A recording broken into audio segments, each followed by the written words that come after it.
Alright guys, today I wanted to do a quick video and show you this new solar thermal cooker that I've got on my website. And I wanted to just kind of demonstrate it just quickly. I'm not going to go over every single aspect of this thing because all the information is available online. But this is a great prep that you can use if you ever needed it to be able to cook without fuel. But also, you know, on the homestead and stuff like that, fuel is one of the most expensive, fuel and energy is one of the most expensive things you've got as an ongoing cost of your homestead. So this is something that potentially you could use to just, cook easy things, hot dogs, a whole chicken, things like that, where you just kind of set it out and let it cook over time. So anyway, without further ado, I'm going to go ahead and assemble this thing, maybe do a time lapse or something like that, because I haven't assembled it before, so I don't know what I'm doing. But I'm going to put it together. We're going to try to cook some hot dogs on it and see how it works. Okay, I switched to my cell phone because it makes it a little easier to do this part. So here I have it all assembled. As you can see, it's facing the sun. Now again, this is not a review video. This is not a how-to video. I've never used this before. This is totally just my first trial run. But I figured I'd try something easy. I asked for advice, and I was given the advice of starting with something like hot dogs or something. So that's what we're gonna do today. So I've adjusted this little sight here. And you can see it's branded with the Soul Cook name and everything like that.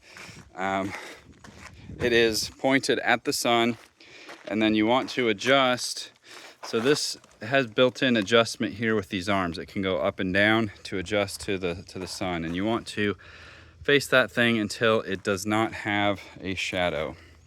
So right now it's perfectly aligned. I'm gonna go ahead and let that start warming up, and then when it gets up to a good temperature, I'm gonna throw some hot dogs on there and see what happens. Okay, so I had to adjust this a couple times, but it's been sitting out here in the sun for over an hour. And so I've got my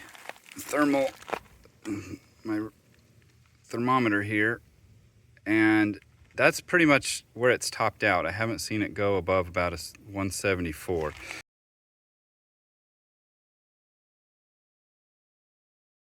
So I'm gonna go ahead and throw these hot dogs on there and see what happens. I don't think that's that's much less probably heat than you would normally grill a hot dog on. So it might take a while, but I think it's gonna work just fine. And I'm just gonna leave them on there for a while and make any adjustments I need to on the sun, and then come back in some period of time and give an update.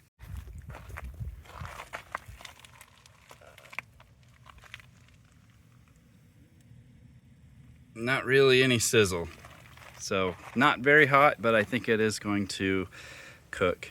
And again, this is my first attempt, people, so I'm sorry.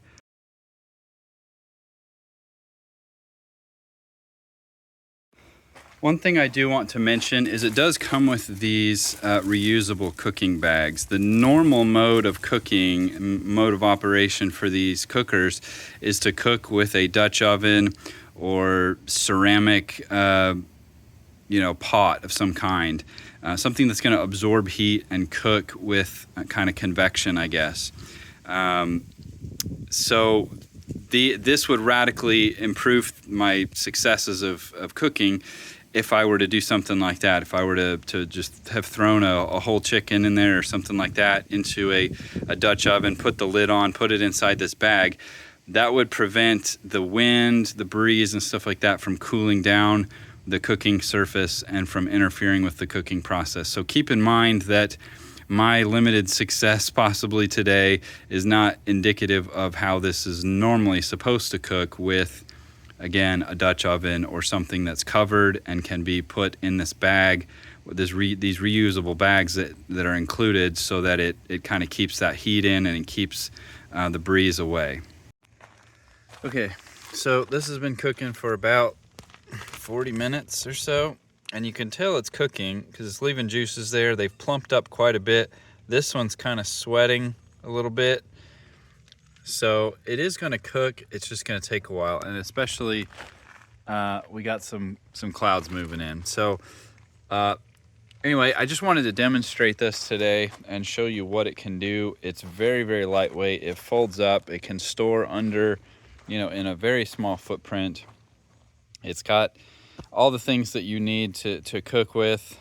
It's relatively inexpensive, extremely portable and lightweight. You could take this easily on some sort of a camping trip, extended stay type thing, and be able to cook with it as long as you have, weather that's going to cooperate. I guess that's the limiting factor, but it's a great prep. It's definitely something that I'm glad that I have on the shelf. So this is definitely something that's useful. It does have its limitations, obviously, so keep that in mind. If you buy one of these things, please understand it's going to take hours to cook something, especially the bigger the thing that you're cooking, the longer it's going to take. You are going to have to update, because as you can see, it's out of alignment now, so you're really going to have to kind of babysit it a little bit and kind of keep the angle proper. But I think for regular everyday use, obviously this is not going to be the right solution for you. It takes too long, it requires too much attention and things like that. So this is really geared more for a camping situation where you've got a lot of free time, or an emergency situation where you don't have a whole lot of other options. All right, we're on our attempt number 2. Today we're gonna try some rice. So, this is already pretty hot. But you can see I did 3 cups worth of rice, which is way more than I need, but I just wanted to make sure there was plenty of water in there to cover the bottom. I didn't want it to because that's a big Dutch oven. So we're gonna do a big pot of rice. I'm gonna give it like 2 hours to see if I can get it to cook. You can see that I've got the sun dial thing lasered in to where there's really no shadow there. So I'm going to come back every so often and re-aim this thing to make sure that it's getting the appropriate sunlight, and then I'm going to give it 2 hours. If you can't cook rice in 2 hours, then this is kind of a fail. So we'll see. I will check back with you here in a couple hours. Okay, this thing has been cooking for 2 hours now. I did have to move it probably 4 or 5 times. As you can see, every 20 minutes or so it'll get off by about that much. So you have to do that, and then you kind of have to adjust the forward angle. Anyway, it's hard to do with one hand, but up until this last 15-20 minutes, I've been very diligent about correcting the angle. And so, let's see what we've got here. Okay, it looks great. All the water's been absorbed. Looks nice and fluffy. So let's see if it's edible.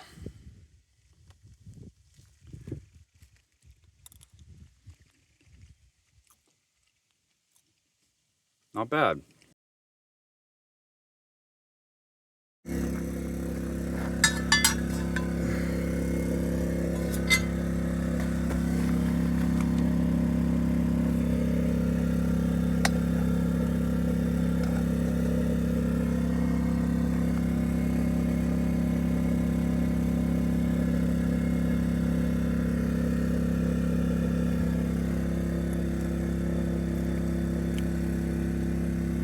If you did this in a smaller batch, I'm sure it would do a lot better, because obviously this is a very large batch. This is 3 cups of rice and 4.5 cups of water. So in fairness, this was a very large dish.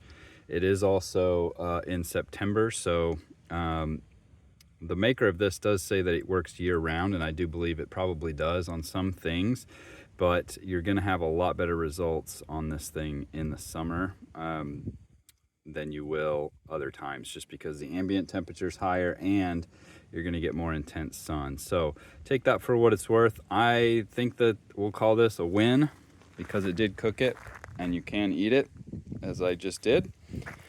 So anyway, there you have it. Check it out on my website. ldsreliance.com. Anyway, thanks for watching, guys. We'll catch you next time.